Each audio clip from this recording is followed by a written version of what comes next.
for this invitation to participate in the B-20. I know very well, my friends, that probably this is not the best moment to talk about environmental issues according to the terrible crisis in financial terms that the countries are facing, mainly here in Europe.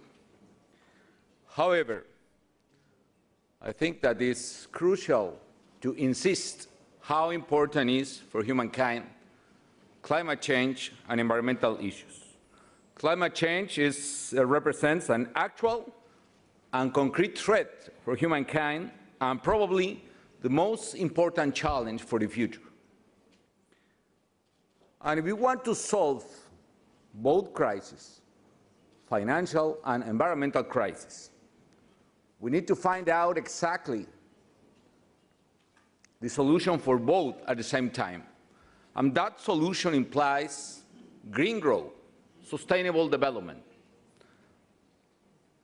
And I believe that the development for the future either will be sustainable or will not be development.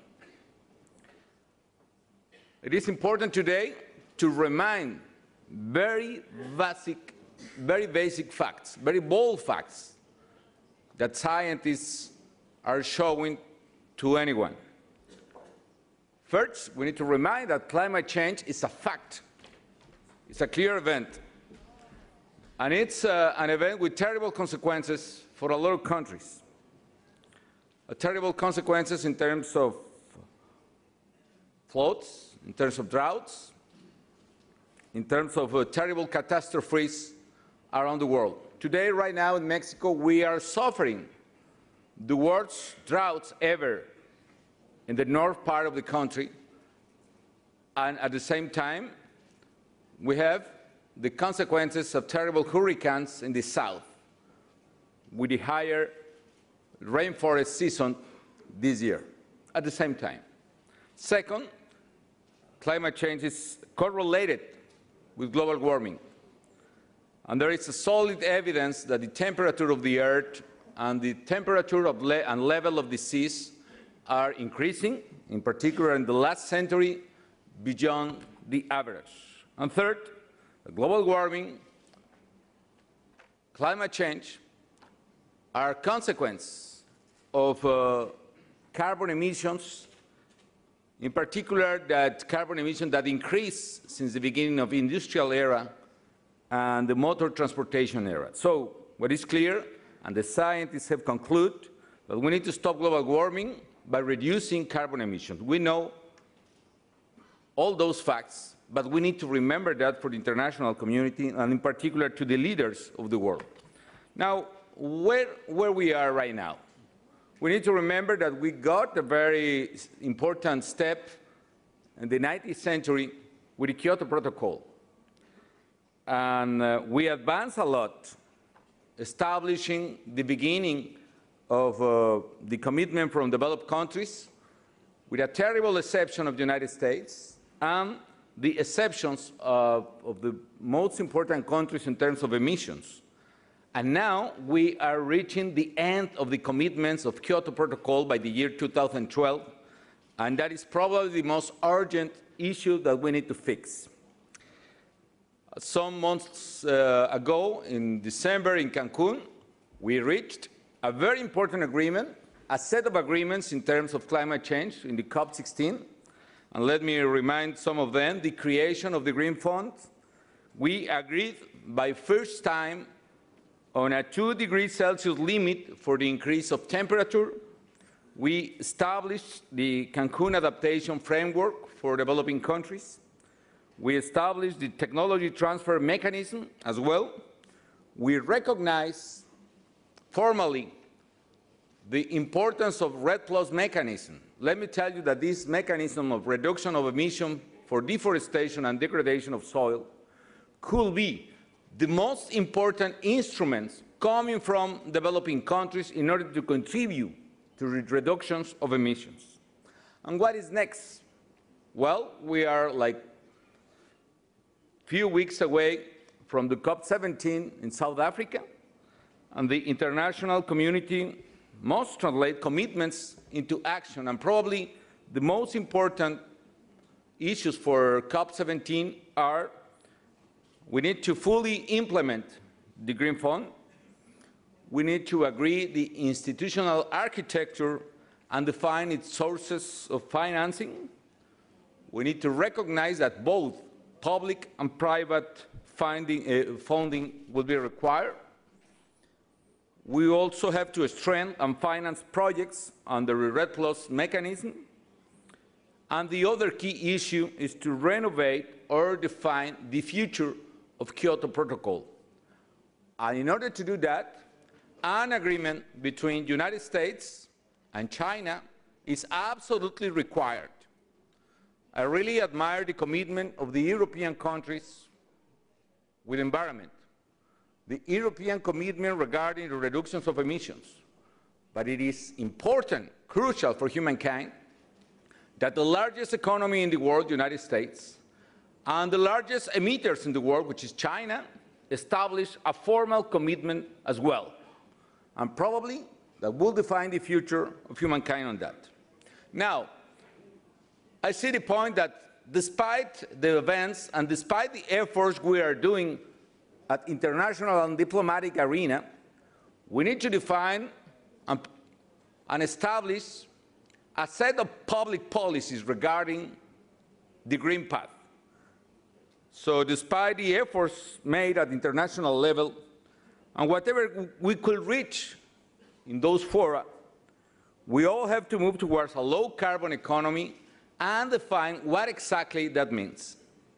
So a crucial point is to break the apparent dilemma between growth or environment.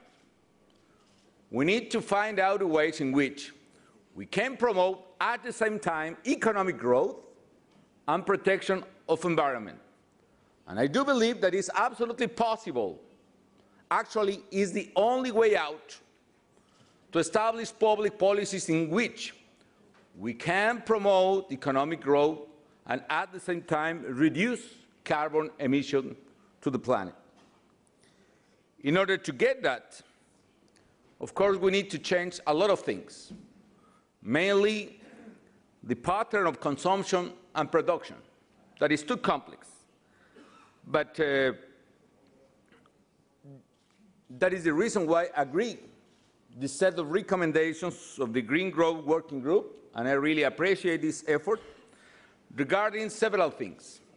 First, I absolutely agree that we need to liberalize trade and services regarding renewable energy and regarding energy efficiency resources. That is absolutely required. I do believe in free trade itself, but mainly I do believe in free trade when you are providing to around the world the technology and the financial resources in order to promote the energy efficient economy that we need for the future. I agree with the recommendation of pricing carbon, which is a desirable goal in order to establish in the future a global green market of emissions.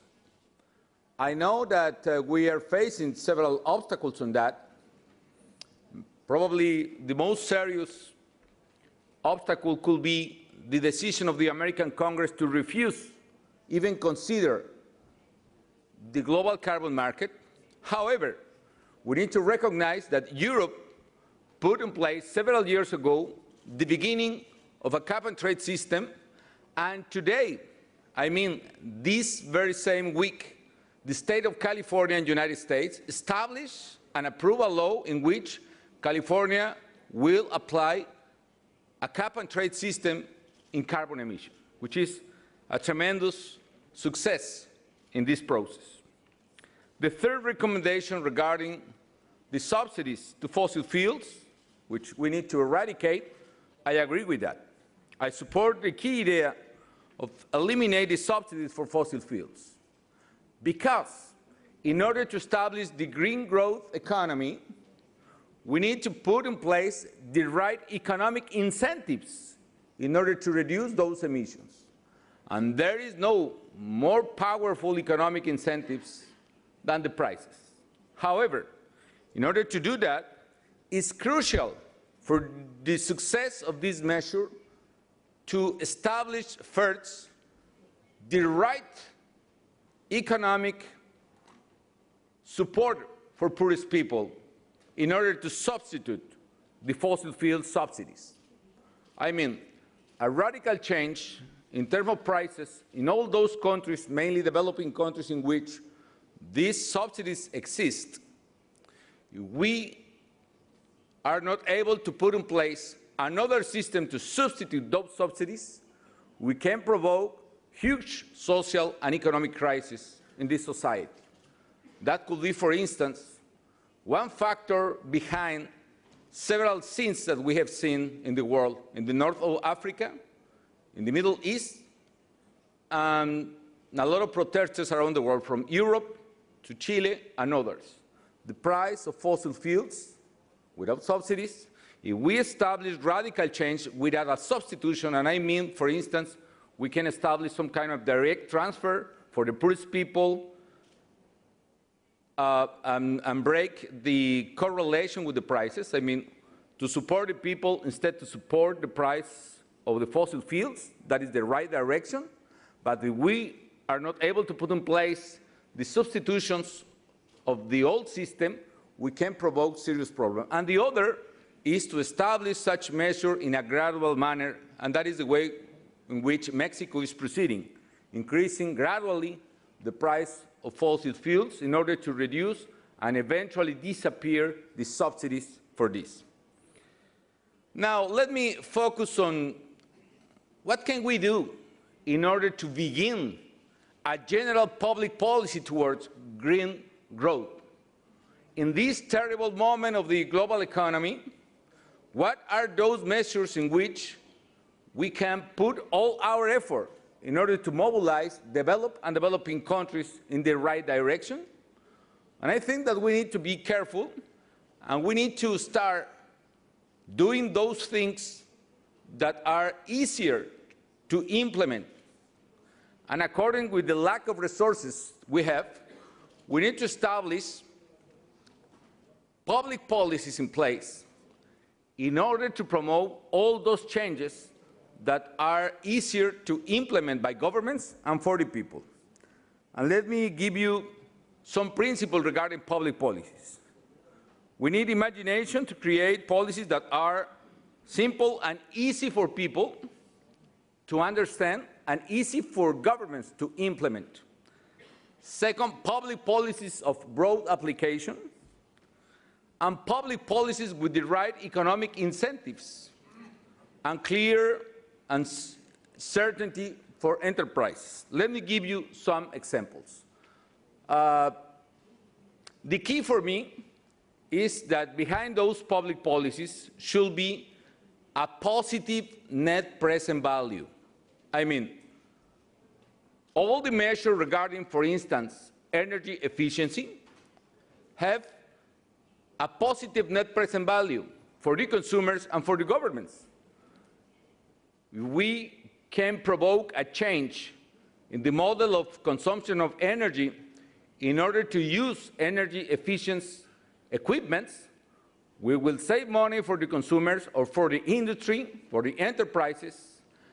They are going to gain money in that measure, and at the same time, we are going to save energy and reduce carbon emissions. Let me show you a graph that was made by McKinsey. I don't know if it is possible to present that. Maybe, well, you can see here in the horizontal axis a set of measures. Any single bar there are some kind of measures. It could be dozens of them.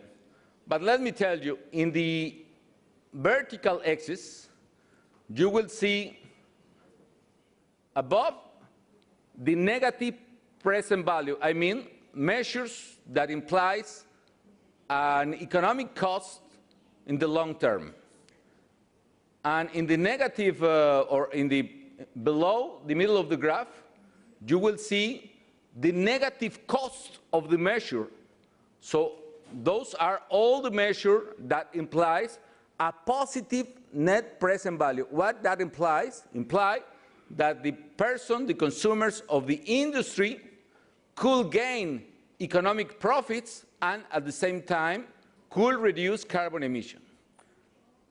You can see, for instance, in the extreme, the left extreme, the measure that could provoke are reductions in the expenditures of families and enterprises is, for instance, the substitution of these lamps.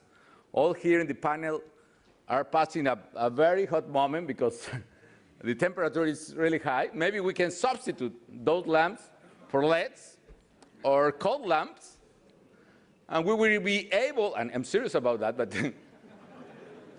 the point is that simple measure will imply for the managers of this convention center a net saving in the long term. They will pay less energy, and at the same time we will have the same illumination at probably a more comfortable temperature here. But it's a clear measure in which if we can establish that public policy at aggregate level in a massive way in the world, we can start one clear measure in terms of green growth. There is another one, for instance, I put there only a few examples. That graph was made by McKinsey for Mexico. We asked for that some years ago. For instance, electricity generation with biogas, biomass procedures in all the farms, and a lot of for farmers' capabilities in order to produce energy, or recycling waste products, or several of them. So the first part of the graph are all those measures that implies positive net present value, and it is possible to apply. The second part of the graph, and could be the middle of that, the net present value, the net present cost of the measure is probably neutral. So you can save in money the same you are investing today, which is positive. However, a lot of those measures, this graph was made regardless the social impact of the measure itself. However, if we consider the social impact of those measures, we will get a positive net present value in social and economic terms. And let me give you an example. For instance, right in the middle, reduction of deforestation. What we are doing in Mexico. I will put some examples there. Well, in the right part of the graph, you will see a set of measures that implies a positive cost, but nevertheless reduce a lot of emissions. For instance, nuclear facilities. So what we know is, despite the tragic event in Japan, nuclear facilities are able to reduce carbon emissions, but the point is, those implies a very expensive investment at the very beginning. But there is a negative net present value, or at least a positive cost. However, all the measures, including the measures established in the right part of the graph, all those measures are less expensive than the alternative. And what is the alternative? Do nothing. In other words, all the measures that we can establish in order to promote green growth are cheaper than the cost for the countries of the consequences of climate change. As the Intergovernmental Panel of Climate Change established, the cost for humankind of the consequences of climate change is several times more than the cost to do today the measures in order to reduce emissions and combat climate change. Now let me give you some examples about these kind of policies. For instance, today we are substituting the lamps in the poorest homes in Mexico. We are providing free 4 or 5 lamps to the poorest family, switching that for the old lamps. And we are providing today in the first stage 40 million of lamps. And with that, we are safe money for the consumer. We are saving money for the government because in those poorest families, we are subsidizing electricity still. We are in the process of change that system, but today, each lamp we change, it's money for the government, and there is a payback for the consumer as well. Or other, the left of the graph, the substitutions of resident appliances. For instance, all refrigerators of all air conditioning equipment. An old refrigerator, for instance, the refrigerator in our houses, mother houses, for instance, it's a very old one. Mom usually loved her refrigerator, but probably it is consuming like 3 or 4 times the electricity of a new one. So we started a program in order to change the old equipments in refrigerators and air conditioning equipment. So we are checking the income of the families.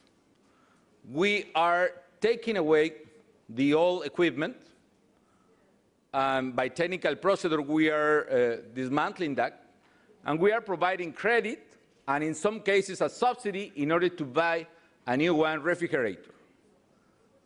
So the program in Mexico is very popular, and the reason is because in Mexico, women call their husband mi viejo, my old one. No? And the name of the program is Cambia tu viejo por uno nuevo. Change your old one for a new one. No? And in order to do so, we have changed more than 1.5 million of equipment.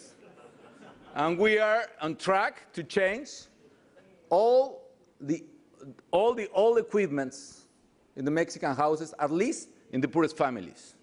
And with that, we are saving energy, saving money for consumers, and saving money for the government.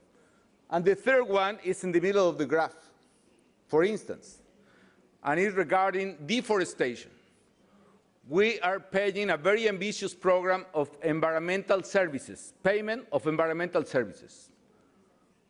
14 million Mexicans are indigenous people, and most of them are living in rainforests and forestry woods. And for them, by tradition and for necessity, because they are very poor families, they used to devastate the forestry.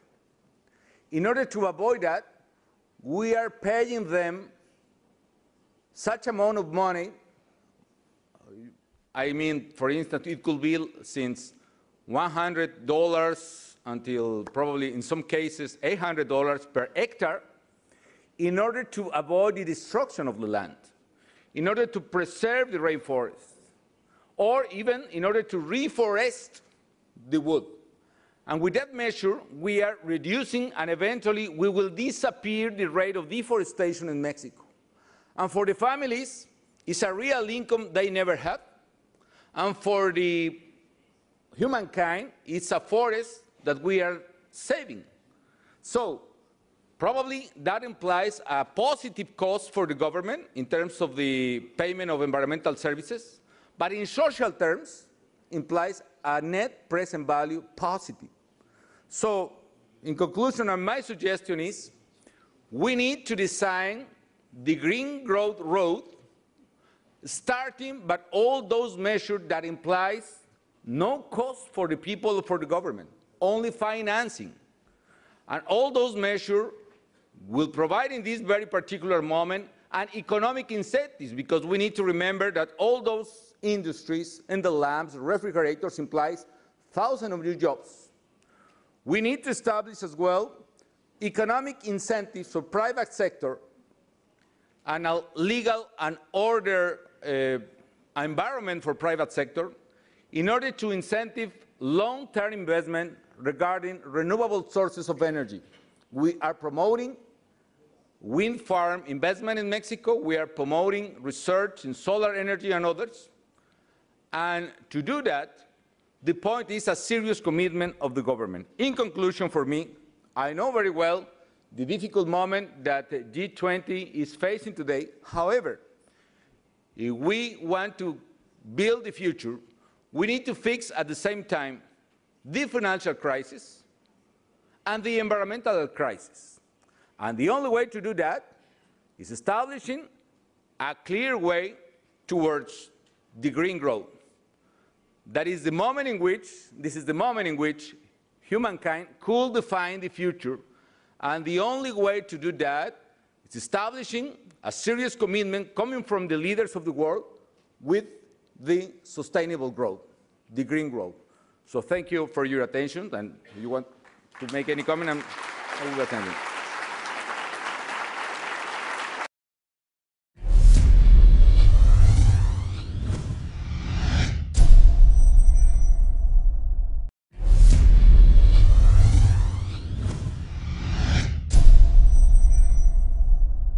For this invitation to participate in the B-20. I know very well, my friends, that probably this is not the best moment to talk about environmental issues according to the terrible crisis in financial terms that the countries are facing, mainly here in Europe. However, all facts that scientists are showing to anyone. First, we need to remind that climate change is a fact. It's a clear event. And it's an event with terrible consequences for a lot of countries.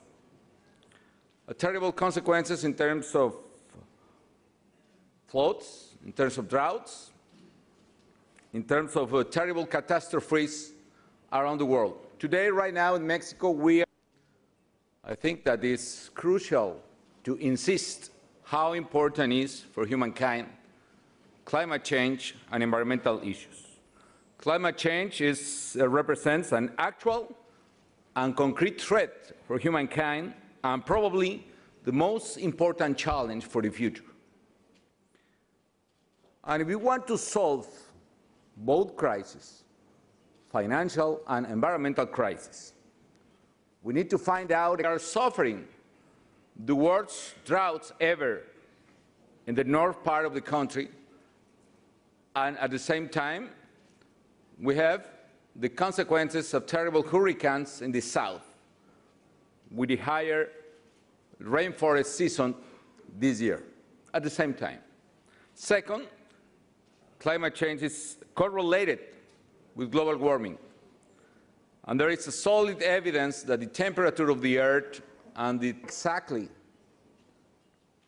the solution for both at the same time. And that solution implies green growth, sustainable development. And I believe that the development for the future either will be sustainable or will not be development. It is important today to remind very basic facts, very bold